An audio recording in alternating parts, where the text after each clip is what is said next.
నుండి విజయవాడకు ప్రతిరోజు ఇంటర్సిటీ రైలు ఎక్స్ప్రెస్ నడపాలి.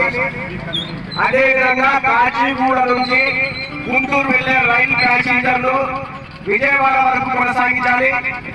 అదేవిధంగా రాయలసీమ ప్రాంతంలో పుణ్యక్షేత్రాలుగా చెప్పుకుంటున్నటువంటి మంత్రాలయం, శ్రీశైలం, కారిడార్ అంతా చెప్పుకుంటున్నటువంటి ఓర్వకల్లు, బేతంచెర్ల మీదుగా నంద్యాల వరకు కూడా రైలు మార్గం ఏర్పాటు చేసి, అదేవిధంగా ఎక్స్ప్రెస్ ను నడుపుతున్నటువంటి ప్రతి ఎక్స్ప్రెస్ లో కూడా జనరల్ బోగీలు పెంచాలని, అదేవిధంగా పేద మధ్య తరగతి ప్రజలు కూడా రైళ్లలో సౌకర్యవంతంగా ప్రయాణించాలంటే రైల్వే ఛార్జీలను కూడా తగ్గించాలని మన భారత కమ్యూనిస్టు పార్టీ సిపిఐ నగర సమితి ఆధ్వర్యంలో సంతకాల సేకరణ కార్యక్రమం చేపట్టడం జరుగుతూ ఉంది.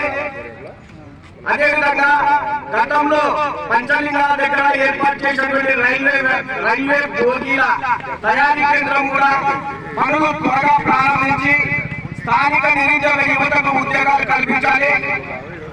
అదేవిధంగా మరి వివిధ ప్రాంతాలకు వెళ్ళేటువంటి క్రీడాకారులకు, విద్యార్థులకు, అదేవిధంగా రైల్వే పరీక్షలు రాయడానికి వివిధ ప్రాంతాలకు వెళ్ళేటువంటి అభ్యర్థులకు కూడా ప్రయాణించేటువంటి ఛార్జీలలో రాయితీ ఇవ్వాలని కూడా భారత కమ్యూనిస్టు పార్టీ డిమాండ్ చేస్తా ఉంది.